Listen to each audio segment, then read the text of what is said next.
الحمد لله وكفى وسلام على عباده الذين اصطفى أما بعد فأعوذ بالله من الشيطان الرجيم بسم الله الرحمن الرحيم وحرمنا عليه المراضع من قبل فقالت هل أدلكم على أهل بيت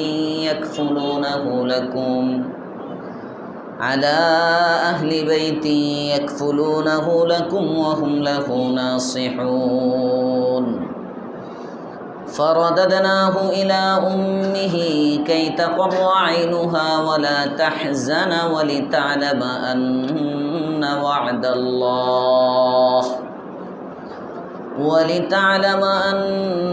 وعد الله حق ولكن أكثرهم لا يعلمون ولما بلغ أشده واستوى آتيناه حكما وعلما وكذلك نجزي المحسنين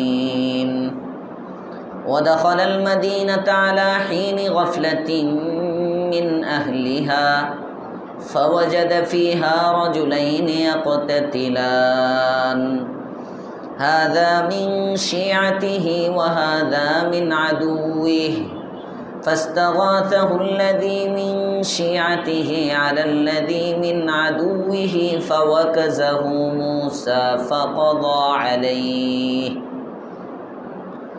قال هذا من عمل الشيطان إنه عدو مضل مبين صدق الله العظيم اللهم صل على سيدنا محمد النبي الأمي وعلى آله وسلم تسليما اللهم صل على سيدنا محمد النبي الأمي وعلى آله وسلم تسليما اللهم صل على سيدنا محمد النبي الأمي وعلى آله وسلم تسليما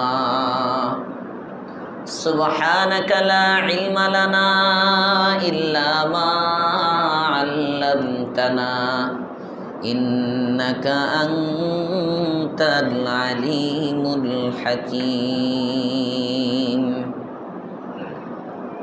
মুআজ্জাজ মুহতারাম মুসল্লিয়ানে কেরাম মুরব্বিয়ানে ইজম যুবক বন্ধুরা স্নেহের ছোট বাবুরা পর্দার ভিতরে অবস্থানরত সম্মানিতা মা ও বোনেরা শুকরিয়া আদায় করি রব্বে করিমের দরবারে যার তৌফিকে আমলের সিজন গুনাহ মাফের সিজন রমজানুল মুবারকে বরকতময় এই মাসে আল্লাহ পাক রব্বুল আলামিন আমাদেরকে প্রতিদিনের এই দর্শে কোরআনের মজলিসে আসার বসার তৌফিক দান করছেন বিধায়ী আমরা বসে থাকতে পেরেছি। এই জন্য সকলেই কৃতজ্ঞতা প্রকাশ করি, কালিমাতুশ শুকর করি আলহামদুলিল্লাহ।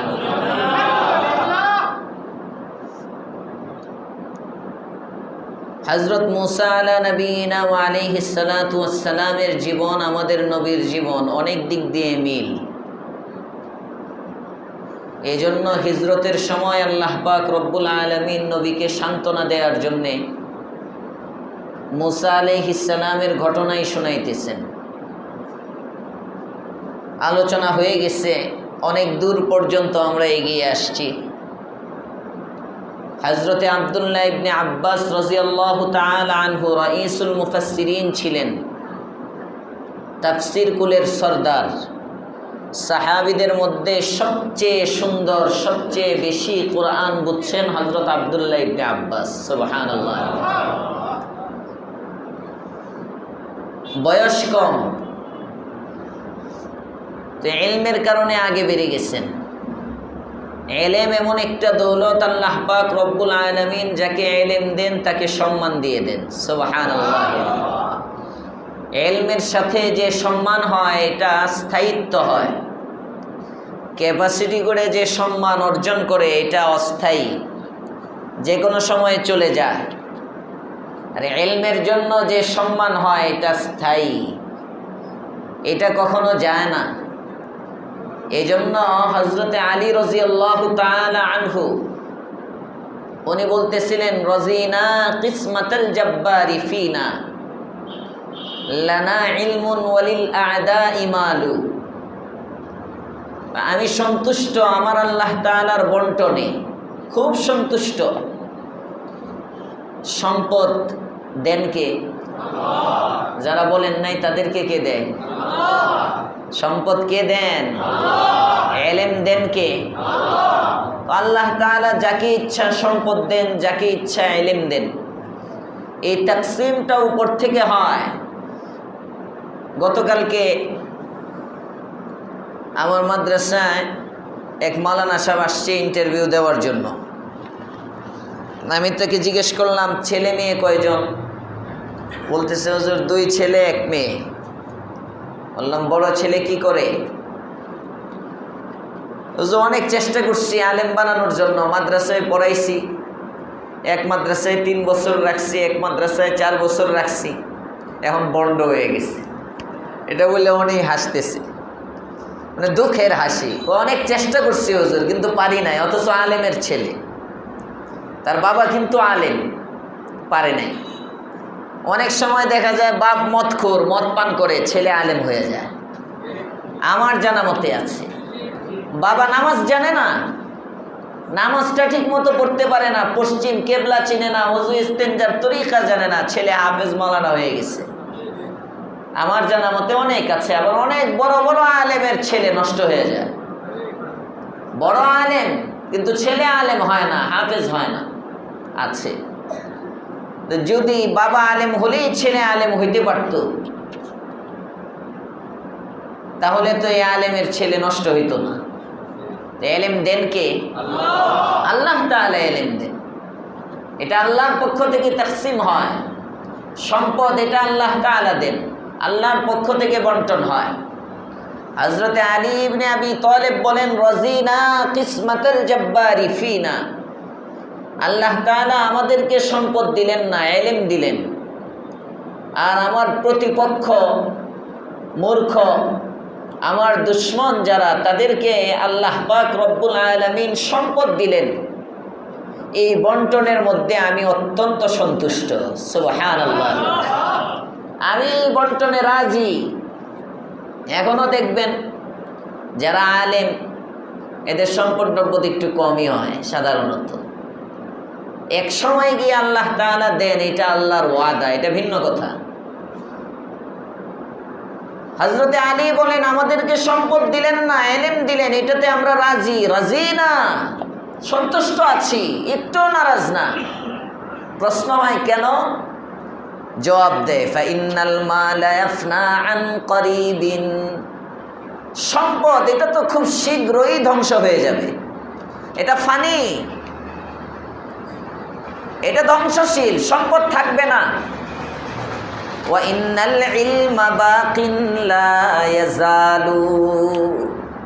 আর ইলম এটা চিরকাল থাকে, এটা কখনো ধ্বংস হয় না। সুবহানাল্লাহ, ইলম স্থিতিশীল। সম্পদ আজকে আছে কালকে নাই, এটা নষ্ট হয়, ধ্বংস হয়। তো ইলম কখনো ধ্বংস হয় না। দুনিয়ার চাকরিজীবী যারা 60, 65, 67 বছর, 68 বছর বয়সে রিটায়ার্ড হয়ে যায়, মেধা আছে, সব আছে, কিন্তু চাকরির বয়স নাই। এজন্য চাকরির পরে অনেকে ব্যবসা বাণিজ্য খুঁজে, অনেকে কি করবে, এটা দোকানদারি, যে মানে বডি ফিটনেস খুব ভালো, এখনো তাজা, কিন্তু তার চাকরির বয়স শেষ, চাকরির মেয়াদ শেষ। তো উলামায়ে কেরামের কোনো বয়স নাই। সুবহানাল্লাহ বলবেন না? হযরত শাইখুল হাদিস আল্লামা আজিজুল হক সাহেব রাহমাতুল্লাহ আলাইহি, মামুনুল হক সাহেবের আব্বা, যে মাহফুজ সাহেবের আব্বা, 92 বছর বয়স তখন। শাইখুল হাদিস আল্লামা আজিজুল হক সাহেবের 90 আপ বয়স। ঢালকানগর মাদ্রাসায় তখন আমি পড়ি, হযরত গেছেন খতমে বুখারীতে। আকল কাজ করে না, তখন সবাইকে চেনে না, বলে দিতে হয় এটা কে, এটা আপনার ছেলে অমুক, ও আচ্ছা, এটা আপনার নাতি অমুক, ও আচ্ছা। ঢালকানগর গেছেন, যাওয়ার পরে বলতেছেন খাওন দাও, কি খাবো না, বাচ্চাদের মতো একটা স্বভাব। একটু পরে আসছেন খতমে বুখারি করবেন, হুজুরের সামনে বুখারি খুলে দেওয়া হয়েছে। আমি ওই মজলিসে আমি ছিলাম ছাত্র, আমরা তখন হেদায়েতুন নাহু পড়ি ঢালকানগরে ওই বছর। খতমে বুখারিতে আসছেন খানকার মধ্যে দোতলায়, কানে কানে একজনে বলল, হজরত এখন খতমে বুখারি হবে, আপনার সামনে বুখারি খুলে দেওয়া হয়েছে, শেষ হাদিসের আলোচনা হবে। আল্লাহু আকবার। আধা ঘন্টার মতো হজরত আলোচনা করলেন, একটা কোথাও এদিক সেদিক নাই। ইলমের বাঁকা না, ইলমের কোনো ফানা নাই। ইলম এটা বাঁকা, স্থিতিশীল। আপনারা দেখে থাকবেন আহমদ শফি সাহেব হুজুর রহমতুল্লাহি আলাইহি হাটহাজারীর মুহতামিম ছিলেন। হেফাজত আন্দোলনের মাধ্যমে যিনি শাপলা চত্বরের সময় পুরা বাংলাদেশের সবাই তাকে চিনে, হাটহাজারীর হুজুর। এর আগ পর্যন্ত তো গুমনাম একজন ব্যক্তি ছিলেন, কেউ চিনত না, ঘরের মানুষ ছিলেন। তো শাপলা চত্বরের মাধ্যমে সবাই চিনছে আল্লামা আহমদ শফি সাহেব নামে যে একজন আছে, বুড়া, 100-র উপরে প্রায় বয়স হয়েছে ওনার। কাগজে কলমে 100-র কম, কাগজে কলমে 100-র কম, কিন্তু উনি বলছিলেন একদিন যে আমার বয়স 100-র উপরে হয়ে গেছে, তো জন্মর তারিখ তো আর মানুষে আগের জামানায় এত মনে রাখতো না। এখন যেমন টিকা টুকা হাবি জাবি বাচ্চা হলে আমরা যেভাবে আমাদের বাচ্চাদের জন্ম তারিখ সংরক্ষণ করি, আমার আব্বার জন্ম তারিখে তো অনুমান নির্ভর, হ্যাঁ, অনুমান করে একটা জন্ম তারিখ বানায় আইডি কার্ড করছে। এরকম অনেক মুরব্বীদের জন্ম তারিখ এটা অনুমান করে আনুমানিক দেওয়া। এখন যতটা সচেতনতা এমন ছিল না। তো শফি সাহেব হুজুর দামাত বারাকাত রহমতুল্লাহি আলাইহি উনি বলছিলেন আমাদের ফরিদাবাদে একবার যে আমার বয়স 100-র উপরে হয়ে যাইব, কাগজে কলমে কম। তো এই বৃদ্ধ ব্যক্তিটাও শেষ বয়সে যখন হাদিসের দর্শে বসতেন, 1.5 ঘন্টা 2 ঘন্টা পর্যন্ত বুখারি পড়াইতেন, কোনো ক্লান্তি নাই। সুবহানাল্লাহ। ইলম এটা আজীব এক নেয়ামত, এটা কখনো নষ্ট হয় না। সম্পদ নষ্ট হয়ে যায়, সম্পদ চুরি হয়ে যায়। ইলম এমন এক নেয়ামত, এটা কখনো চুরিও হয় না।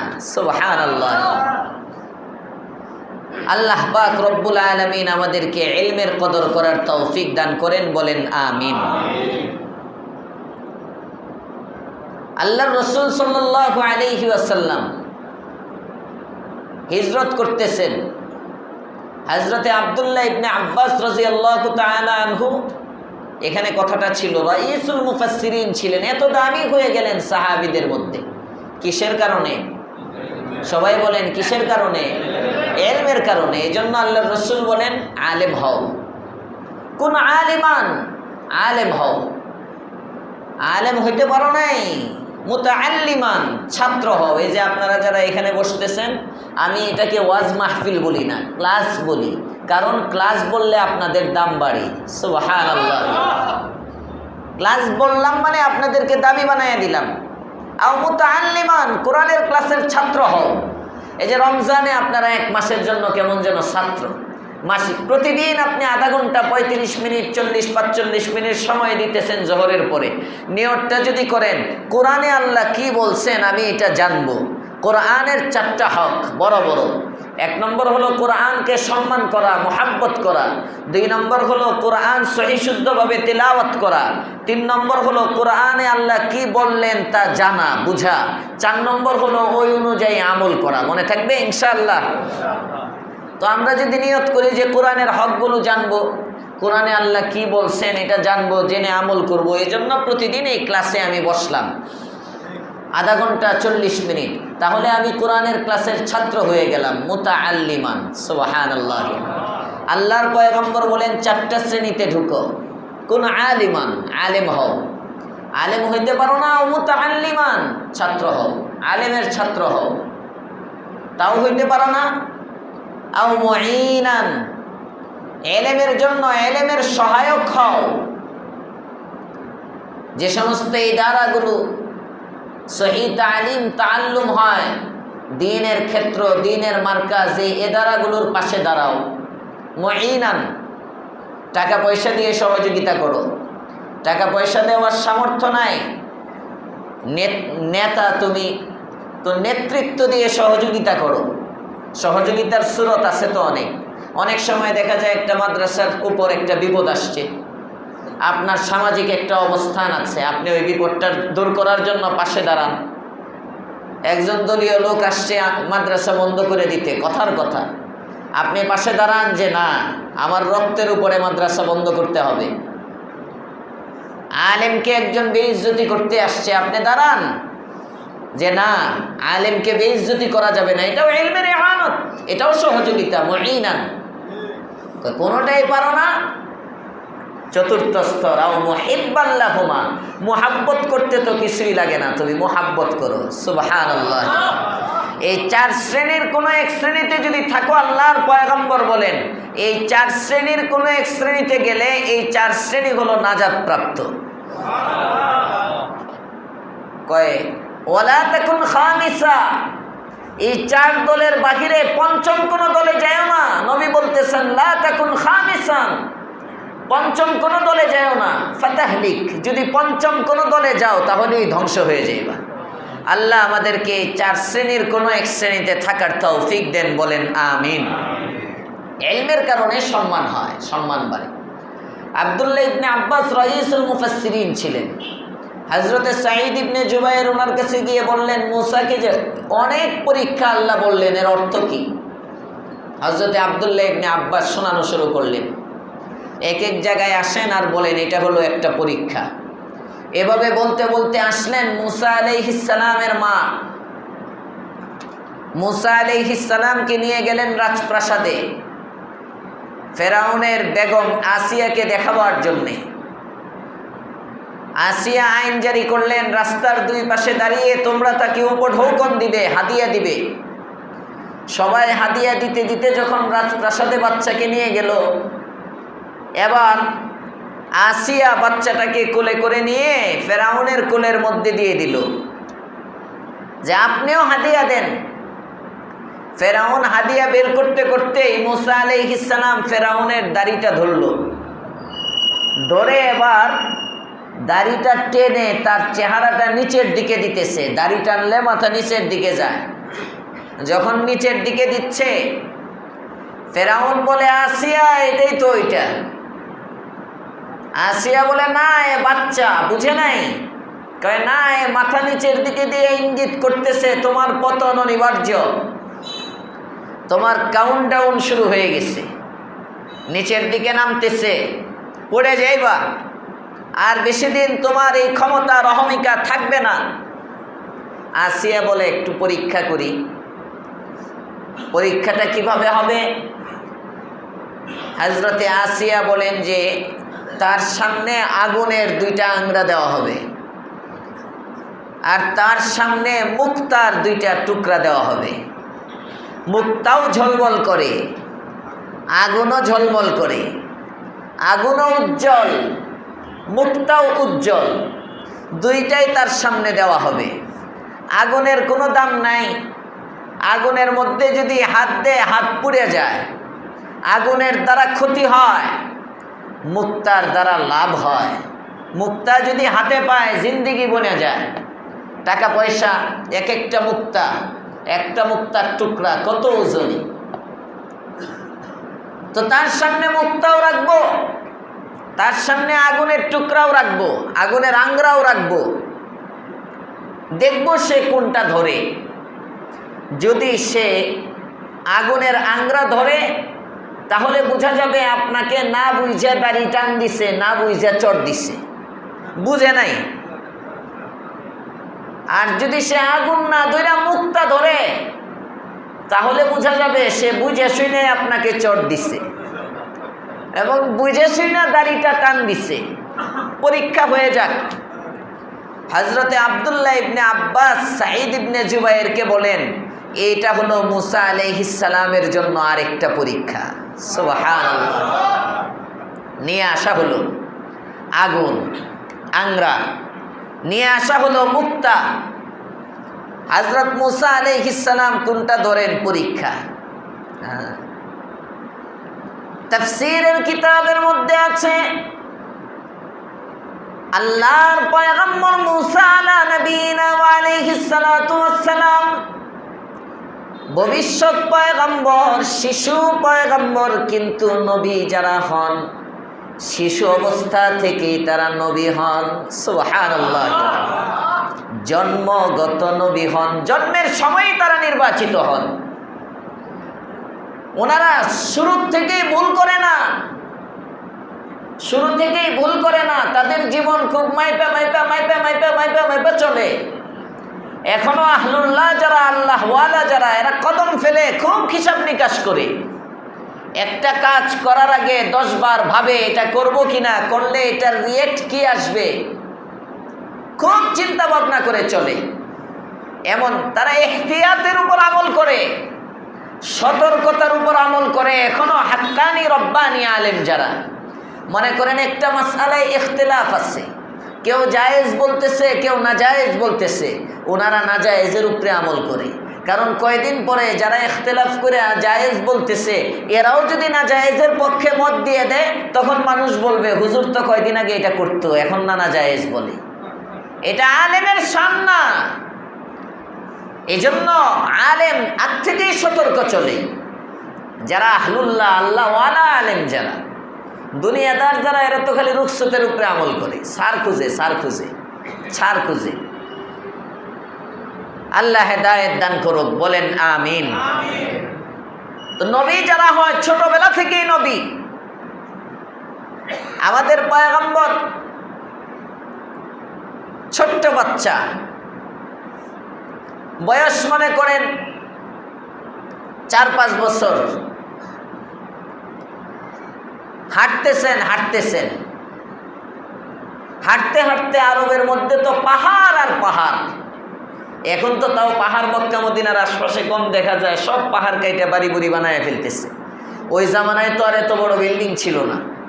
এখন এই যে বাদশার বাড়ির পাশে বাদশার বাড়ি বানাইছে, জমজম টাওয়ার বানাইছে। এদিক দিয়ে রাসূল করিম সাল্লাল্লাহু আলাইহি ওয়াসাল্লামের যে বাড়ি ছিল, যেখানে মাকতাবা, এবার তো দেখলাম সফরে আবু জেহেলের যে টয়লেটটা ছিল, আবু জেহেলের বাড়ি, এর বাড়ির পাশ দিয়ে ওই পিছনে রাসূলের বাড়ি যেখানে মাকতাবা ছিল, এই পর্যন্তই হারামের সীমানা চলে গেছে অলরেডি। ওখানে কার্পেট বিছানো, ওই পর্যন্ত কাতার হয়। ওদিক দিয়ে মসজিদে জিনের কাছাকাছি, পিছন দিক দিয়ে গাজদারি দিক দিয়ে হারামের এক্সটেনশন এরিয়া বাড়ায়া, কবুতর চত্বর তো অর্ধেকটার মতো হারামের ভিতরে ঢুকাইয়া দিচ্ছে এক্সটেনশন এরিয়া দিয়ে। মানে চতুর্দিকে হারাম সম্প্রসারণ করতেছে, বাড়াইতেছে। এরপরেও মানুষ জায়গা দিতে পারে না, এরপরেও জায়গা হয় না। এই যে কাশিস আর আকর্ষণ, এটা ঈমানই টান। সুবহানাল্লাহ। আল্লাহ আমাদেরকে বারবার ওই ঘরে হাজিরি দেওয়ার তৌফিক দেন, বলেন আমিন। তো ওই বাড়িটা এখন তো সব পাহাড় কেটে সমান করতেছে, আগে পাহাড় ছিল বেশি। আল্লাহর পয়গম্বর ছোট্ট বাচ্চা বের হয়েছেন, কোন পাহাড়ের পাশে গিয়ে হারিয়ে গেছেন। রাস্তা চিনতেছেন না, রাস্তা চিনে না। হঠাৎ করে সামনে আবু জেহেল উট নিয়ে যাইতেছে, মুহাম্মদকে দেখে বলে মুহাম্মদ। তখন তো আর শত্রু না, তখন সবাই আদর করে মুহাম্মদকে। রাস্তা হারিয়ে ফেলছো বুঝি? কয় হ্যাঁ চাচা, রাস্তা হারিয়ে ফেলছি। কয় উঠো, আমার উটের পিছনে বসো, নিয়ে যাই তোমাকে গন্তব্যে পৌঁছে দেই। উটের পিছনে বসছে। আবু জেহেল উটরে দাঁড়া করাইতে চায়, উট খাড়ায় না। উটকে চালাইতে চায়, উট চলে না। আবু জেহেল মায়ের দেয় উটরে, উট নড়েও না চড়েও না, এভাবেই আছে। তাফসিরে আজিজের মধ্যে আছে।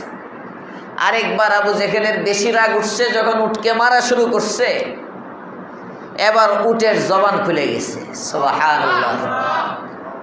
ডাক দিয়ে বলে ইয়া আহমাক, হে নির্বোধ। আবু জেহেলকে বলে উঠে, ইয়া আহমাক, হে নির্বোধ, যে ছেলেটাকে তুমি তোমার পিছনে বসিয়েছ, এই ছেলেটা হলো ভবিষ্যতের ইমাম। সুবহানাল্লাহ। ইমামের জায়গা হয় সামনে, ইমামের জায়গা পিছনে হয় না রে আবু জেহেল। ইমামকে পিছনে বসায়া তুমি উট নিতে চাও, বলো আমি কিভাবে যাব? যদি আমাকে চালাইতে হয় ইমামকে তোমার আগে বসায়া দাও, তোমার আঘাত করতে হবে না, আমি চলতে শুরু করব। ইমাম সবসময় আগে। তখনই আবু জেহেল বুঝছে এটা বড় হইয়া একটা কিছু হবে। যেমন মুসা চর খায়া বুঝছে, ফেরাউন চর খায়া বুঝছে এটা একটা কিছু হবে, এটাই ওইটা। আমরা মোহাম্মদ সিংহে কয় যে ডুলির বাইন উঠে শুরুতেই উঠে, যে ডুলির বাইন উঠে শুরুর থেকেই উঠে। যার হয় 9 বছরেই হয়, 9 বছরে না হইলে 90 বছরেও হয় না। আছে না সমাজে, বলে না অনেকে, কে কি হবে মোটামুটি বোঝা যায় শুরু থেকেই বোঝা যায়। আল্লাহ তুমি কবুল করো, বলেন আমিন। নবী 40 বছর বয়সে নবুয়ত পাইছেন, কিন্তু উনি যে ভবিষ্যতের নবী হবেন এটা ছোট্ট বাচ্চা সময়ে বোঝা যায়। সুবহানাল্লাহ। শামে গেছেন চাচার সাথে, শামে গেছেন চাচার সাথে, এক জায়গায় দেখা করবেন এক পাদ্রীর সাথে। ওখানে এক পাদ্রী আছে, পাদ্রী ইবাদত করে, ঘরের মধ্যে ইবাদত করে, নিজের এক গির্জা। চাচা অপেক্ষা করতেছে। নবী বলেন, চাচা আপনি এখানে অপেক্ষা করেন কেন? কই শুনলাম এই জায়গায় একজন হুজুর আছে, হুজুরের দোয়া নেওয়ার জন্য, হুজুরের সাথে একটু দেখা করব। কত দরজায় টাক দেন, নক করেন। কয় না, হুজুরের দরজায় নক করা যাবে না, যদি বেয়াদবি হয়ে যায়, হুজুর বড় মানুষ। আল্লাহর পয়গম্বর বলেন, চাচা উনি যেমন সর্দার, আপনিও তো একটা গোত্রের সর্দার। সুবহানাল্লাহ। উনার জন্য আপনার এখানে রৌদ্রের মধ্যে অপেক্ষা করতে হবে এতক্ষণ, আপনি একটু নক করেন। কয় না না না করে না, উনি ওনার সময় মতো বের হোক। নবী বাচ্চা মানুষ তো, 8 বছর 10 বছর বয়স হইব। চাচা তাহলে আমি একটু নাড়া দেই, আমি একটু নক করি। বাচ্চা মানুষ থামাইতে পারে না, নবী গেছেন। আল্লাহর পয়গম্বর, আপনি আমার নবী, দু জাহানের সরদার, রাহমাতুল লিল আলামিন সাল্লাল্লাহু আলাইহি ওয়াসাল্লাম গিয়ে যখন পাদ্রীর দরজার শিকলের মধ্যে শুধু হাতটা লাগানোর সাথে সাথে ভিতর থেকে আওয়াজ আসে, কেরে থামো থামো, আমার ঘরের মধ্যে মনে হয় কম্পন শুরু হয়ে গেছে, ঘরটা মনে হয় ভেঙে যাবে, একটু দাঁড়াও, আর তোমাদেরকে কষ্ট দিব না, আমি এখনই বের হয়ে আসতেছি। তাড়াতাড়ি বের হয়ে আসছে, দৌড়ে বের হয়ে এসে বলে, আমার ঘরের মধ্যে কে হাত দিয়েছিল? আবু তালেব বলে, হুজুর ভুল করেছে, আমার ভাতিজা ছোট্ট মানুষ, বুঝে নাই, না বুঝে আপনার দরজার মধ্যে হাত দিয়েছিল। ছেলেটার চেহারার দিকে তাকায় পাদ্রী বলে, আবু তালেব তুমি যাকে ছোট্ট মানুষ বলতেছো, যাকে বুঝে নাই বলতেছো, সে বুঝেই করছে। তুমি তোমার ভাতিজার চেহারা দেখে বুঝতেছো না, আমি তার চেহারার মধ্যে নবুয়তের নূর দেখতে পেয়েছি। এই ছেলেটাই হবে শেষ জামানার পয়গম্বর। ছোটবেলায় বোঝা যায় যারা নবী হয় ছোট থেকেই হয়।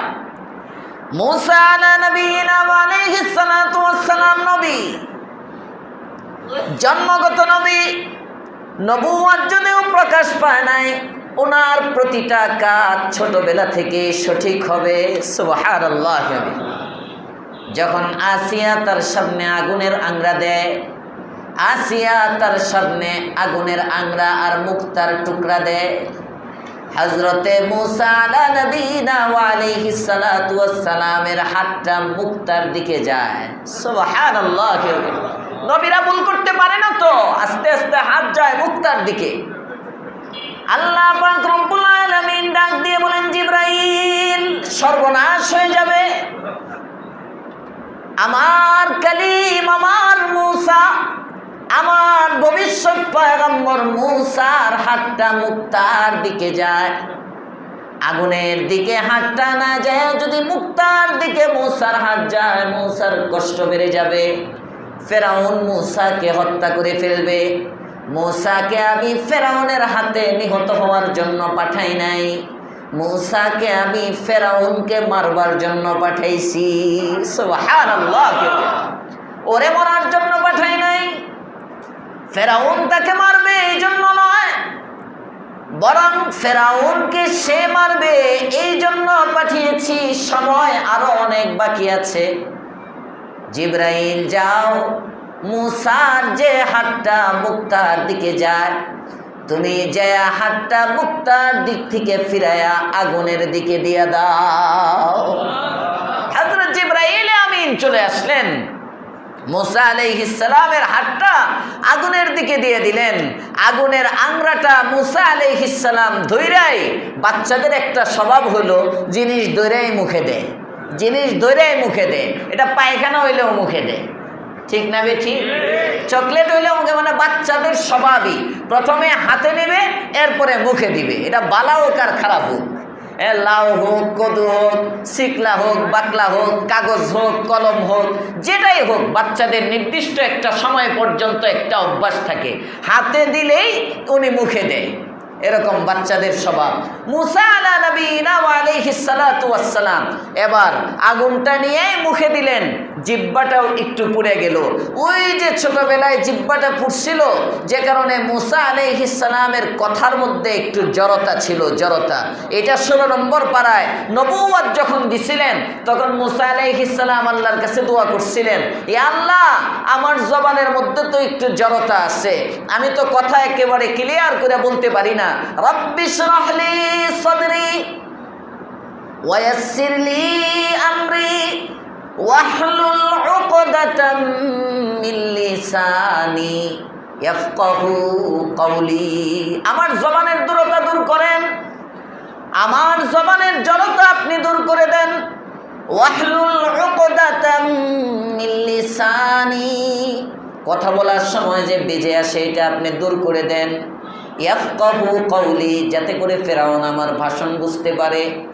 আর ওয়াজআলনি ওয়াজিরাম মিন আহলি, আমার পরিবার থেকে আমার একজন সহকর্মী দেন, উপদেষ্টা দেন, মন্ত্রী দেন। হারুনা আখি, উপদেষ্টাটা বাহির থেকে দেওয়া দরকার নাই, আমার ভাই হারুনকেই আমার সহকারী বানায়া দেন। সুবহানাল্লাহ। খতিব সাহেব যদি খতিব সাহেবের বাইরে এনে ইমাম বানায়া দেয়, ও হুজুর স্বজন প্রীতি করছে। হুজুর কি করছে? স্বজন প্রীতি করছে। হ্যাঁ, হুজুরের বাইরে যদি মাদ্রাসায় উস্তাদ রাখে, তখন কইব কি হুজুর স্বজন প্রীতি করছে। আরে ভাই, আমার দরদটা তো আমার কাছের মানুষই বেশি বুঝবে, আপনার দরদটা তো আপনার কাছের মানুষই বেশি বুঝবে। কথা বলেন না কেন? হ্যাঁ, এটা স্বজন প্রীতি না। এজন্য আল্লাহর পয়গম্বর ঘোষণা করছেন, আল আইম্মাতু মিন কুরাইশিন, নেতা হবে কুরাইশের থেকে। কুরাইশ এটা রাসূলের বংশ, কারণ রাসূলের যখন এই ইসলামের জন্য ত্যাগ আছে, রাসূলের বংশের মুসলমান যারা, তারা বুঝবে এটার দরদ কি, তারা বুঝবে। এই জন্য প্রথম খলিফা হযরতে আবু বকর সিদ্দিক রাদিয়াল্লাহু তাআলা আনহু, রাসূলের শ্বশুর। দ্বিতীয় খলিফা হযরতে ওমর ইবনুল খাত্তাব রাদিয়াল্লাহু তাআলা আনহু, রাসূলের শ্বশুর। তৃতীয় খলিফা হযরতে উসমান, রাসূলের 2 মেয়ের জামাই। চতুর্থ খলিফা হযরতে আলী, রাসূলের মেয়ের জামাই। সুবহানাল্লাহ বলবেন না? এটা স্বজনপ্রীতি না। হ্যাঁ, দেখতে হবে যোগ্য কিনা। প্রেসিডেন্ট জিয়াউর রহমান সাহেবের ছেলে, বাপেও শাসক ছিল, প্রেসিডেন্ট ছিল, মা 3 পিরিয়ড প্রধানমন্ত্রী ছিল। প্রধানমন্ত্রী, এটা পারিবারিক রাজনীতি না। অনেক সময় অনেকে কয় পরিবারতন্ত্র থেকে বের হইতে হবে। আরে পরিবারতন্ত্র কি বেটা? পরিবারের মধ্যে যদি যোগ্য লোক থাকে, সে তো বেশি হক রাখবে, সে তো বুঝবে, সে তো জন্মের পরে দেখছে বাপে রাষ্ট্র কেমনে চালাইছে, সে তো জন্মের পর থেকে দেখছে মা রাষ্ট্র কেমনে চালাইছে। আমার ছেলে যদি যোগ্য হয়, আমি যদি এক মাদ্রাসার মুহতামিম হই, আমার ছেলে যদি যোগ্য হয়, সেই তো মুহতামিমের অধিক হকদার, কারণ সে তো জন্মগত মুহতামিম। কথা কন না কেন? আরে আমি মুহতামিম হই নাই এখনো, কোয়েন না আবার যে ফুলারে মুহতামিম বানাইতেছে। আরে না, কথাটা বুঝাইলাম। বা আমি যেমন বক্তৃতা, ছোটবেলা জন্মের পরের থেকে বাপরে দেখতেছি বক্তৃতা করতে, এখন এই বয়সে যত মাহফিলে যায় আলহামদুলিল্লাহ প্রধান বক্তা, যেখানেই যায়। কারণ বাপেও প্রধান বক্তা, ফুলাও প্রধান বক্তা। বলতেছি এটা যে যে পরিবেশে বলা হয়, ওই পরিবেশ দেখতে দেখতে হবে। কিন্তু আমাদের এটা পরিবারতন্ত্র। কিন্তু যদি ওদের আবার চাচা একজনরে বসায়া দেয়, বাপ একজনরে পদ দিয়ে দেয়, ওইটা পরিবারতন্ত্র না। ওই উপদেষ্টারা যখন ছিল, চাচা বাপ চান্দাবাজিতে ধরা খাইছে, তারপরে দিয়ে আপনার ওই যে টেন্ডার নিয়ে গেছে, এগুলো পরিবারতন্ত্র না। হ্যাঁ, তবে পরিবারতন্ত্রের এই না যে অযোগ্যটাকে বসায় দিবে, যদি অযোগ্যকে বসায় তখন হলো পরিবারতন্ত্র।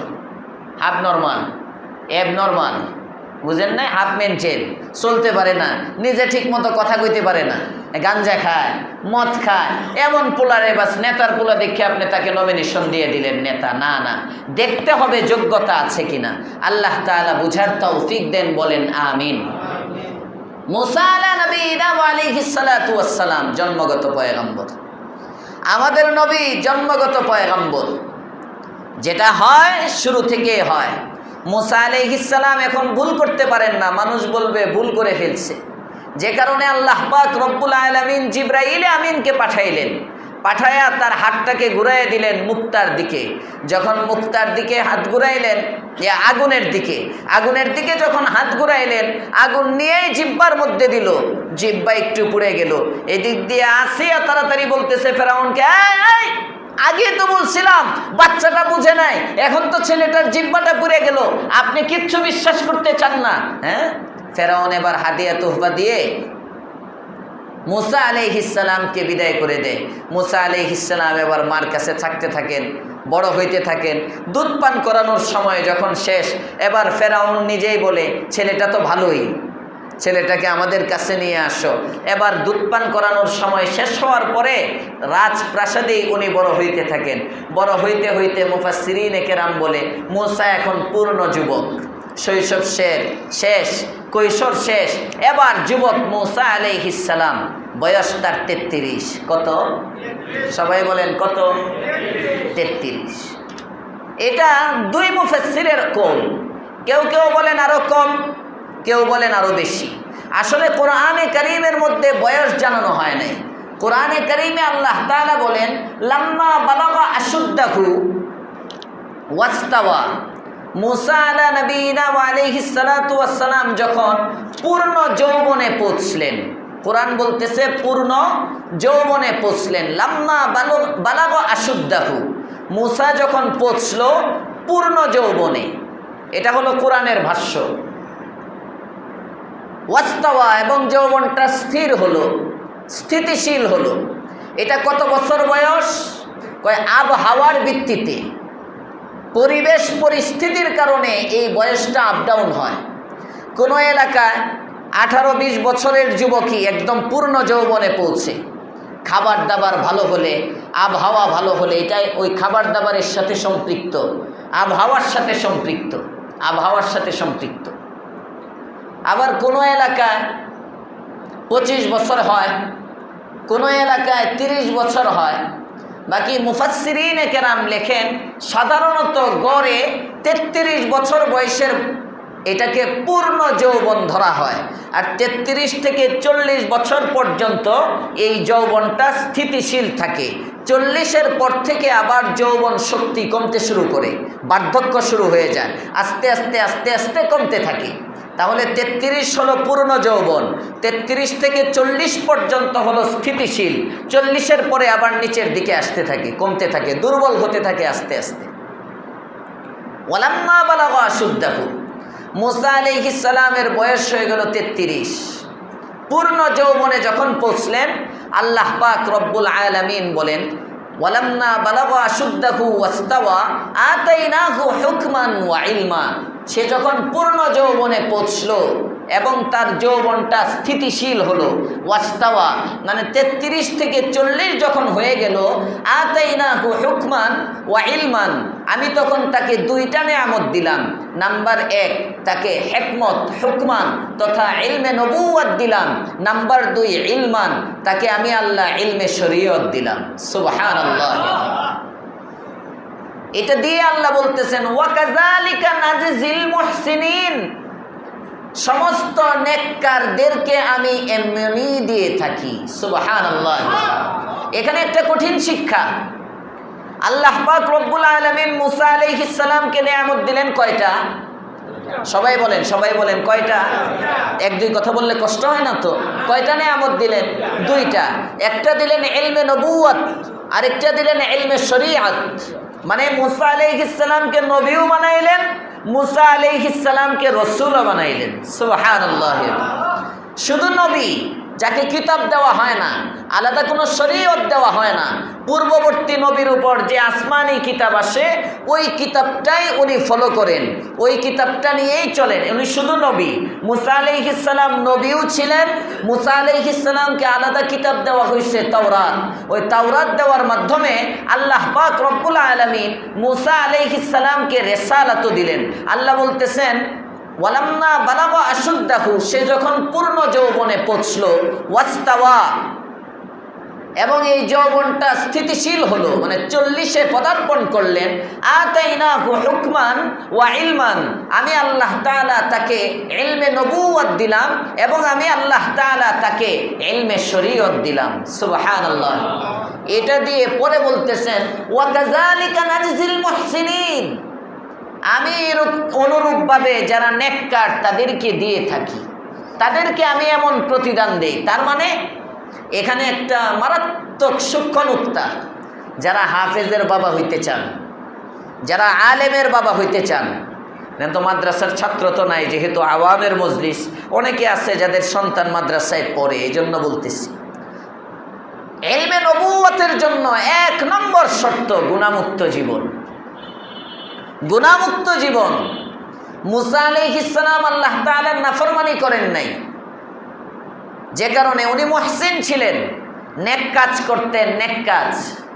আল্লাহ বলেন আমি এই ধরনের ইলমে নবুয়ত বলেন আর ইলমে শরীয়ত বলেন, আসমানি ইলমটা আমি দেই কাদেরকে? কয় মুহসিন যারা তাদেরকে। সুবহানাল্লাহ। এখন পুলারে মাদ্রাসায় ভর্তি করছেন আর একটা বড় মোবাইল কিনে দিচ্ছেন, সে মাদ্রাসায় পড়ে আর সপ্তাহে এসে এই মোবাইলের মধ্যে বিভিন্ন ছবি দেখে, এই মোবাইলের মধ্যে গেমস খেলে, বড় আদর করে দিচ্ছেন, নিজের মোবাইলটা দিয়ে দিলেন। এই মোবাইলের মধ্যে আপনার বাচ্চা কার্টুন দেখে, লিখে রেখে দেন, আপনার বাচ্চা হাফেজ হবে না, আপনার বাচ্চা আলেম হইতে পারবে না, লিখে রেখে দেন। অযথা সময় নষ্ট করতেছেন। গুনাহের সাথে সব হয়, গুনাহের সাথে ইলম হয় না। গুনাহের সাথে সব হয়। গুনাহ করে মন্ত্রী হওয়া যায়, মানুষ খুন করে মন্ত্রী হওয়া যায়, এমপি হওয়া যায়, প্রেসিডেন্ট হওয়া যায়, দুনিয়ার সব পদ পদবি অর্জন করা যায়, গুনাহ করে আলেম হওয়া যায় না। মনে রাখেন, ওয়া কাযালিকা নাজজিল মুহসিনিন। আল্লাহ তাআলা বলেন যারা মুহসিন, যারা নেক কাজ করে তাদেরকে আমি এমন ইলম দেই। সুবহানাল্লাহি ওয়া বিহামদিহি। তো মুসা আলাইহিস সালামের জীবনটা যেহেতু পাপ পঙ্কিলতা মুক্ত ছিল, গুনাহ মুক্ত ছিল, এজন্য আল্লাহ পাক রব্বুল আলামিন মুসা আলাইহিস সালামকে ইলম দিচ্ছেন। এখন মুসা আলাইহিস সালামের নিকট ইলম আসছে, ইলমে নবুয়ত আসছে, ইলমে শরীয়ত আসছে, কিন্তু প্রকাশ করে নাই, গোপন আছে, গোপন। একদিন মুসা আলাইহিস সালাম ঘুরতে বের হয়েছেন। জোহরের নামাজের পরে সবাই ঘুমায়, কাইলুলা করে। জোহরের পরে একটা বিশ্রামের সময় আছে না? যেমন এখন জোহরের পরে আপনারা তাফসির না শুনলে তো একটু আরাম করতেন, ঘুমাইতেন। এই ঘুমটা ভালো, এই ঘুমটা ভালো। 3টা ঘুম আছে, 3টা। ফজরের পরে ফাসেক ফুজ্জাররা ঘুমায়। ফজরের পরের ঘুম কাদের ঘুম? ফাসেক ফুজ্জার যারা পাপী, পাপীদের ঘুম ফজরের পরে। ফুজ্জার যারা, এরা ঘুমায় ফজরের নামাজের পরে। আর আসরের নামাজের পরে ঘুমায় হইল পাগল যারা, তারা। আসরের পরের ঘুম কাদের? পাগলদের। আসরের পরের ঘুম কাদের? পাগলদের। আর জোহরের পরে ঘুমায় হইল বাদশাহ যারা, তারা। সুবহানাল্লাহ কয় না?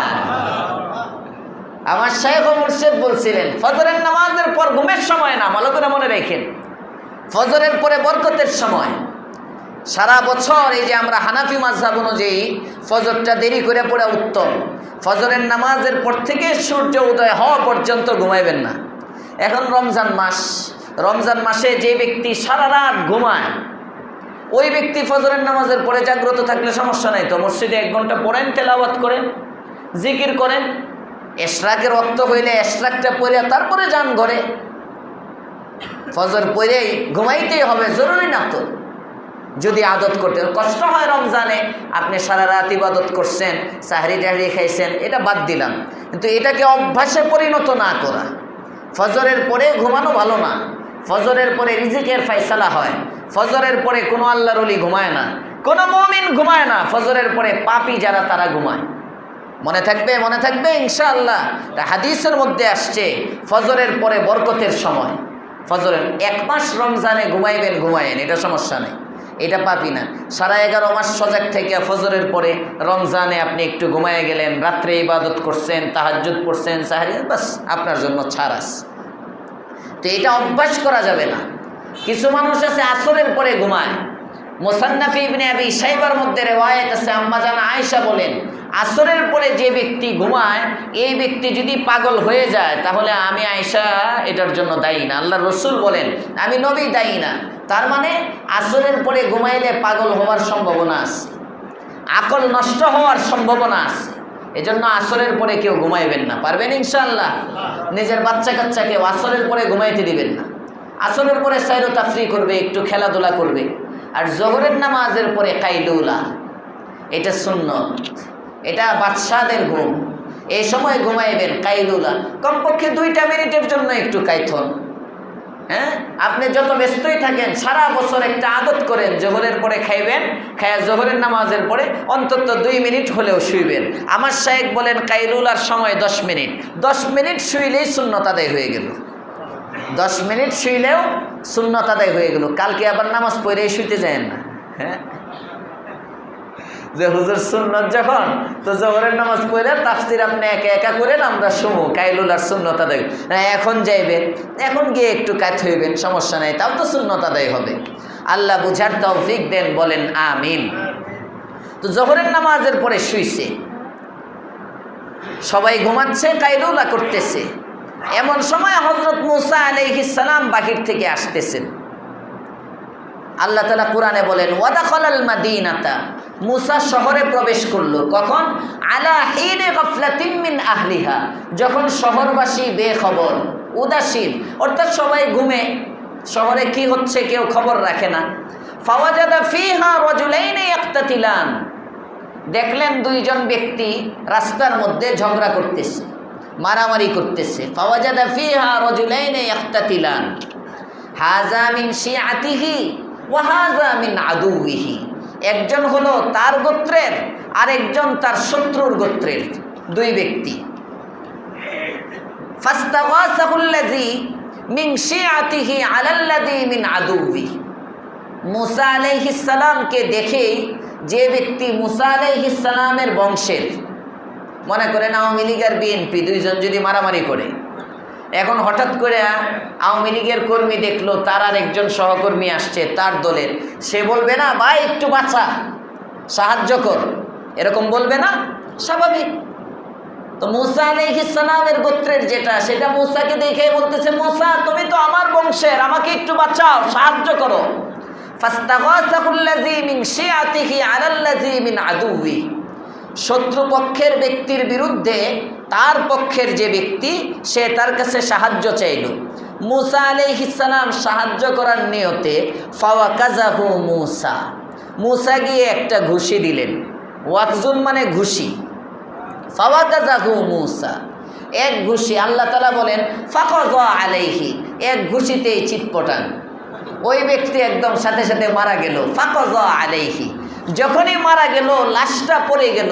মুসা আলাইহিস সালাম যদিও অপরাধ করেন নাই, ওনার তাকে মারার নিয়ত নাই, হত্যা করার নিয়তে উনি ঘুষিও দেন নাই, কিন্তু হত্যা তো হয়ে গেছে।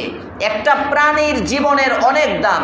সাথে সাথে মুসা আলাইহিস সালাম বুঝলেন ওনার রাগটা মনে হয় বেশি হয়েছে, থাপ্পরের মাত্রা, ঘুষির মাত্রাটা মনে হয় একটু বেশি হয়ে গেছে, আগে আরো বুঝে শুনে দেওয়ার দরকার ছিল। সাথে সাথে উনি বলতেছেন ক্বালা হাযা মিন আমালিশ শাইতান, মুসা আলাইহিস সালাম বলে উঠলেন এটা শয়তানের কাজ। আচ্ছা বলেন তো, থাপ্পড় ঘুষি শয়তানে দিল না মুসা দিল? কথা বলে না। স্পষ্ট দেখা যাইতেছে মুসা আলাইহিস সালাম ঘুষি দিল। সাহায্য মুসা আলাইহিস সালামের কাছে চাইল। লোকটাকে মুসা আলাইহিস সালাম মারলো, কিন্তু মরে যেতে দেখে সাথে সাথেই বলতেছে হাযা মিন আমালিশ শাইতান, এটা শয়তানের কাজ। ইন্নাহু আদুউন, শয়তান হলো শত্রু, মুবিন প্রকাশ্য, মুজিল্লুন, তার কাজই মানুষকে বিপদগামী করা। এই 3 গুণ শয়তানের। ইন্নাহু আদুউন মুজিল্লুম মুবিন, শয়তান হলো প্রকাশ্য দুশমন এবং মানুষকে বিপদভ্রষ্টকারী। প্রশ্ন হলো, ঘুষি দিলেন মুসা আলাইহিস সালাম, বললেন এটা শয়তানের কাজ, কেন? এই প্রশ্নের উত্তর নিয়ে ইনশাআল্লাহ আগামীকালকে। আল্লাহ তাআলা আমাদের মজলিসকে কবুল করেন, বলেন আমিন। 2 রাকাত করে ইমাম তারাবি পড়ান, 2 রাকাত শেষ বৈঠক না করে 4 রাকাত পূরণ করে সাহু সেজদা দিয়ে নামাজ শেষ করে, তাহলে কি নামাজ সহি হয়েছে? 4 রাকাত যদি পড়ে ভুলে যদি দাঁড়ায়া যায়, দাঁড়ায়া যদি করে 4 রাকাত পড়লেও নামাজ হয়ে যাবে, 4 রাকাত পড়লেও নামাজ হয়ে যাবে। বেতরের নামাজ রমজানের বাহিরে একা একই পড়া হয়, তবে সবাই 4 রাকাত করে আবার এটাকে আমলে এনেন না, ভুলের কামে। বেতরের নামাজ রমজানের বাহিরে একা একই পড়া হয়। রমজানে কেন জামাতবদ্ধ পড়তে হয়? জামাতবদ্ধ পড়া জরুরি না রমজানে, রমজানে জামাতবদ্ধ পড়া জরুরি না। আপনি যদি চান আপনি আলাদা পড়বেন, পড়তে পারেন, সমস্যা নেই। আস-সুন্নাহ ফাউন্ডেশনে যাকাত দিলে যাকাত আদায় হবে? যে কোনো ফাউন্ডেশনে যাকাত দিলে দেখতে হবে ওই ফাউন্ডেশনওয়ালারা যাকাতটা কোন খাতে ব্যয় করে। যদি যাকাতগুলো যাকাতের খাতে ব্যয় করে, তাহলে যারা সামষ্টিকভাবে উঠায়, বিভিন্ন সংগঠন আছে, রমজান মাসে যাকাত তাদের ইশতেহারের মধ্যে, তাদের যে বিজ্ঞাপন, ওই বিজ্ঞাপনের মধ্যে যদি দেওয়া থাকে কোন কোন পারপাসে তারা যাকাতগুলো ব্যয় করে। তবে আস-সুন্নাহ ফাউন্ডেশন আমরা অতীতে যতটুকু দেখেছি, আমাদের যতটুকু অভিজ্ঞতা, এটা নির্ভরযোগ্য একটা ফাউন্ডেশন এবং তারা উপযুক্ত খাতে ব্যয় করে মনে হয়। এটাই আমাদের আশা। এই পর্যন্ত তাদের থেকে এখনো পর্যন্ত উলামায়ে কেরামের নজরে কোনো 6-9 ধরা পড়ে নাই। ধরা পড়লে তো উলামায়ে কেরাম বলতো। এই হিসাবে আস-সুন্নাহ ফাউন্ডেশনে দিতে পারেন, আস-সুন্নাহ ফাউন্ডেশনে। বাকি আমি দিতে পারেন বললাম, পরে যদি উল্টাপাল্টা হয় আমার উপর দায়ভার আসবে। আপনি তাহকিক করে নেবেন। যাকাতের যে খাত, যাকাত একটা ইবাদত, এটা মনে রাখবেন। যাকাত কিন্তু ডোনেশন না। যাকাত কি না? ওইসে না ইংরেজি, হ্যাঁ, দান দান। যাকাত এটা কোনো ডোনেশন না, সাদাকা না। যাকাত এটা স্বাভাবিক কোনো দান না, যাকাত একটা ইবাদত। যেমন মনে করেন আপনি নফল নামাজ পড়লেন, নফল নামাজ পড়লেন, আপনি দাঁড়ায় পড়তে পারতেছেন না বা দাঁড়ানোর শক্তি আছে, তারপরে আপনি তারাবি দাঁড়ানোর শক্তি আছে, তো আপনি দাঁড়াইলেন না, বসে পড়লেন, আপনার নামাজ হবে না? কথা বলে না? হবে হবে হবে। না জানলে চুপ থাকবা, আন্দাজে ফতোয়া দিবা না। হ্যাঁ, হয়ে যাবে, হয়ে যাবে। সুন্নাত তো।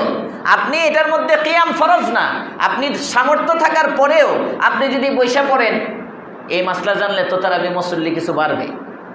হ্যাঁ, বইসাও পড়া যায়, এটা জানলে মুসল্লি বাড়বে না কিছু। সবাই মনে করে যে দাঁড়ায় মনে হয় 20 রাকাত। আরে ভাই, 10 রাকাত 12 রাকাত পড়ার পরে আপনি ক্লান্ত হয়ে গেছেন, কথার কথা। আপনি বইসা 2 রাকাত পড়েন, এরপরে আবার দাঁড়ান, সমস্যা কি? কিন্তু তাও পড়েন, চলে যাওয়ার কি দরকার? 16 রাকাত পড়ছেন আপনি দাঁড়ায়া, এরপরে আপনার হঠাৎ করে শরীরটা ক্লান্ত লাগতেছে, আপনি 2 রাকাত বইসা পড়েন, এরপরে আবার শরীরে শক্তি আসছে, আপনি দাঁড়ান আর 2 রাকাতে, কিন্তু পড়েন 20 রাকাত। এই মাসলা জানলে তো বাড়ার কথা না, কমবে? বাড়বে বাড়বে বাড়বে।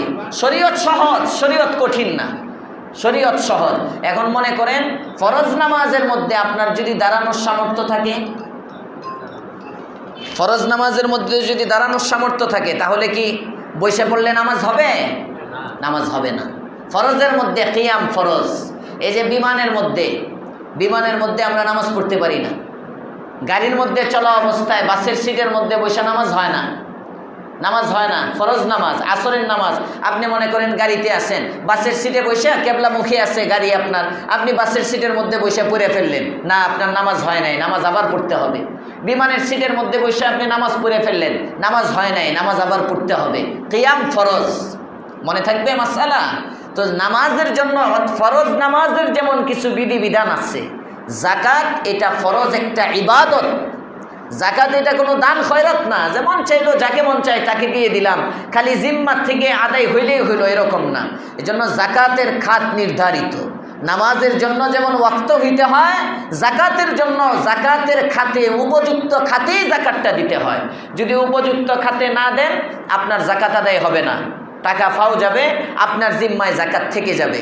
এই জন্য যেখানেই আপনি জাকাত দিচ্ছেন প্রয়োজনে তাদের সাথে যোগাযোগ করেন, তারা কোন কোন খাতে ব্যয় করে, ওই খাতগুলো জাকাতের খাত কিনা। গরিবদেরকে দেয়, মিসকিনদেরকে দেয়, গরিব মিসকিনের পিছনে ব্যয় করে, ফুকারা মাসাকিন, ইয়েতিম কোনো জাকাতের খাত না, ইয়েতিমকেই দিতে হবে জরুরি না। দুর্বল, দুর্বল বলতে যে ব্যক্তির 52.5 ভরির সমপরিমাণ, 52.5 ভরি রূপা অথবা তার সমপরিমাণ মূল্যের মালিকানাধীন বস্তু যার মাথা হাতে নাই, তাকেই জাকাত দেওয়া যাবে। যে ব্যক্তি নিজের মৌলিক প্রয়োজনের অতিরিক্ত ঋণ মুক্ত 52.5 ভরি রূপার সমপরিমাণ মূল্য এর মালিকানা যার নাই, তাকেই জাকাত দেওয়া যাবে। আগামী শুক্রবারে জাকাতের মাসলা বিস্তারিত বলা হবে ইনশাআল্লাহ জুমায়।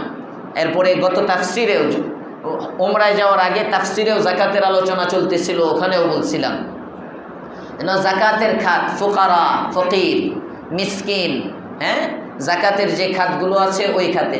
জাকাতের টাকা কোনো সংগঠনের মধ্যে উঠায়া জাকাতের টাকা দিয়ে যদি আপনার মনে করেন ওই যে ব্রিজ বানায়, কালভার্ট বানায়, এলাকা ভিত্তিক টিউবওয়েল বানায়, মসজিদ কিংবা মাদ্রাসার ওযুখানা নির্মাণ করে, বিল্ডিং নির্মাণ করে, একটা হসপিটাল বানাইলো, এক এলাকায় চিকিৎসার অভাবে মানুষ মারা যাইতেছে, একটা হসপিটাল করে দিল, এই সামাজিক কোনো উন্নয়নমূলক কাজ জাকাত ফান্ড থেকে করা যাবে না। মনে থাকবে ইনশাআল্লাহ, এটা ব্যক্তি নির্ভর, জাকাত সমাজ নির্ভর না। জাকাত কি নির্ভর? ব্যক্তি নির্ভর। একজন দুর্বল ব্যক্তিকে আপনি স্বাবলম্বী হওয়ার জন্য দিলেন, জায়েজ আছে। ওই ব্যক্তির কিচ্ছু নাই, নিঃস্ব, এই ব্যক্তিকে আপনি দিয়ে দিলেন একটা রিক্সা কিনে, কথার কথা একজন ব্যক্তিকে মালিক বানিয়ে দিলেন। আবার রিক্সা আপনি কিনে দিলেন, 3 ঘন্টায় 3 জনে চালাইলো, সামাজিক রিক্সা, বুঝেন নাই? রিক্সা একটা কিনে আপনি দিয়ে দিলেন দুর্বল যারা, তুমিও কামাও কিছু, তুমিও কামাও কিছু, তুমিও কামাও কিছু, কাউকেও মালিক বানাইলেন না, জাকাত আদায় হবে না। জাকাত এটা নির্দিষ্ট ব্যক্তি মালিকানা। এই জন্য আপনারা ফাউন্ডেশনগুলোতে দেওয়ার আগে দেখবেন ওরা কোন খাতে ব্যবহার করে। যদি জাকাতের খাতে ব্যবহার করে জাকাত আদায় হবে। যে সমস্ত মসজিদে মহিলাদের এতেকাফের ব্যবস্থা আছে সেখানে কি মহিলার এতেকাফ করা সহি হবে? মহিলা ঘরে এতেকাফ করবে। মহিলা কোথায় এতেকাফ করবে? ঘরে এতেকাফ করবে। মহিলারা মসজিদে এতেকাফ করবে না। মহিলাদের যেমন মসজিদে নামাজ নাই, মহিলাদের মহিলাদের মসজিদ হইল তার ঘর। মহিলাদের মসজিদ কি? তার ঘর। সবাই বলেন মহিলাদের মসজিদ কোনটা? তার ঘর। মহিলারা যত ঘরের অন্দর মহলের মধ্যে, যত ঘরের ভিতরে নামাজ পড়বে তত সওয়াব বেশি। মহিলাদের ঘরটাই হলো মহিলাদের মসজিদ। মহিলাদের এতেকাফের জায়গাও মহিলাদের ঘর। মসজিদে এতেকাফ করবে না। হুজুর এই রমজানে রহমতের 10 দিন, মাগফিরাতের 10 দিন ও নাজাতের 10 দিনে কোন কোন বিশেষ তাসবিহ বেশি পড়তে হয়? রমজানে লা ইলাহা ইল্লাল্লাহ বলেন, লা ইলাহা ইল্লাল্লাহ, এই কালিমায়ে তয়্যিবা বেশি বেশি পড়া, লা ইলাহা ইল্লাল্লাহু মুহাম্মাদুর রাসূলুল্লাহ, যত বেশি পড়তে পারেন, যত বেশি পড়তে পারেন। আস্তাগফিরুল্লাহ, আস্তাগফিরুল্লাহ, 4টা আমল বেশি করা, কালিমায়ে তয়্যিবার আমল করা, ইস্তেগফারের আমল করা, জাহান্নাম থেকে মুক্তি চাওয়া, আল্লাহর কাছে জান্নাত চাওয়া, এই 4টা আমল রমজানে বেশি বেশি করা। আল্লাহ আমাকেও তৌফিক দেন, আপনাদেরকেও তৌফিক দেন। সুবহানাল্লাহি ওয়া বিহামদিহি, সুবহানাকাল্লাহুম্মা ওয়া বিহামদিক, আশহাদু আল্লা ইলাহা ইল্লা আনতা, আস্তাগফিরুকা ওয়া আতুবু ইলাইক।